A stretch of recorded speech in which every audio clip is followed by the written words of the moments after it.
Hi everyone, welcome back to my channel Travel Insights with Nilima. In today's video, I am going to discuss about the difference between leisure travel and corporate travel.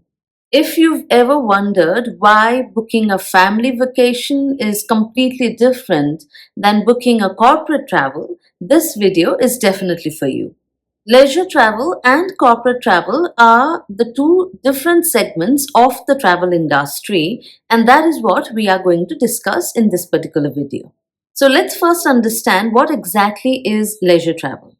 Leisure travel refers to the trips that you have taken for personal enjoyment. Maybe you want to go on a solo trip, maybe you want to visit a family member or a friend, or you want to just go trekking.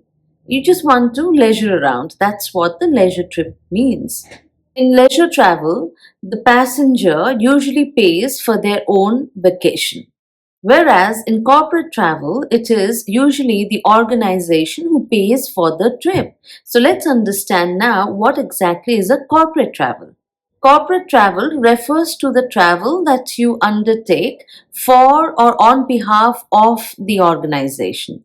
So, in case of corporate travel, it is the organization that pays. Examples could be client meetings, it could be training sessions, conferences, sales visits. The main objective of corporate travel is business productivity and to achieve the company goals. Let's understand the purpose of travel. Leisure travel would be for relaxation, recreation, and simply fun time. However, corporate travel would be for networking, business purposes, sales meets. And now who pays, right? Leisure travel, it is self-paid. So the person, he or she themselves, they pay for the entire trip. Whereas for corporate travel, it is usually the organization who pays.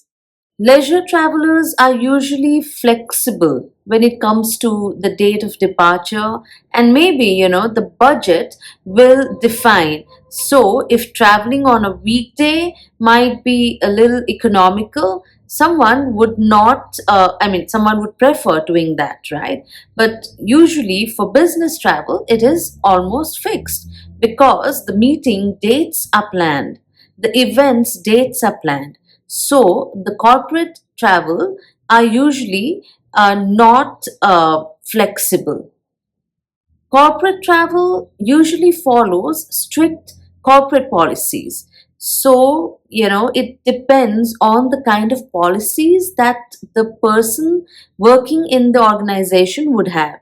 At times, if you are at the C level, the organization might allow the person to travel in business class. However, for the people who are lower levels, they might be allowed to travel in economy or at the most premium economy. And usually the organizations, they even keep a capping on the hotel rates. So you are not supposed to book a hotel room rate more than certain amount. So for example, $200. So whatever hotel you are booking, the room rate has to be below the mentioned amount. So those are the policies that some organizations would have. Whereas for leisure, it all depends on what one person wants. If they want the luxurious travel, it's up to them. If they can afford, they might travel in business, first, economy, depending on how much they can afford to pay. And similarly, the hotels also. Some leisure travelers, they would want to book a budget hotel, a 3 star, and some would want to go for a 5 star. It all depends on the traveler themselves. Usually, in the travel industry, there are different companies who handle corporate travel versus leisure travelers. So, the one example that I can give you is Carlson Wagonly, CWT. They cater to corporate travel. Danata, the major company in UAE, they cater to corporate travel. Whereas there are companies like Make My Trip, Thomas Cook, they cater to the leisure travelers.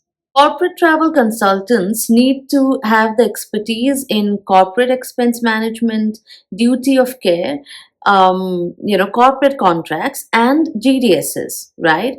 However, when we are talking about the leisure travel consultants need to have the expertise in destinations, holiday packages, visa guidance, and customer experiences.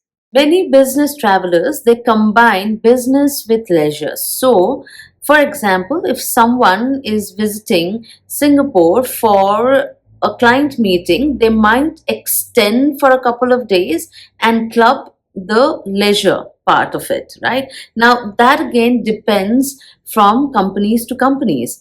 Some company might allow their employees to club the business trip with leisure, whereas some might not. So it purely depends on the company or the organization that the person is working with. So, to summarize, leisure travel is personal enjoyment, whereas corporate travel is for business purposes. Understanding the distinction between the two is extremely critical for someone who wants to step into the travel industry. If you have found this video helpful, do not forget to give me the thumbs up and subscribe to my channel. Thank you so much for watching, and I'll catch you in my next video. Take care. Bye bye.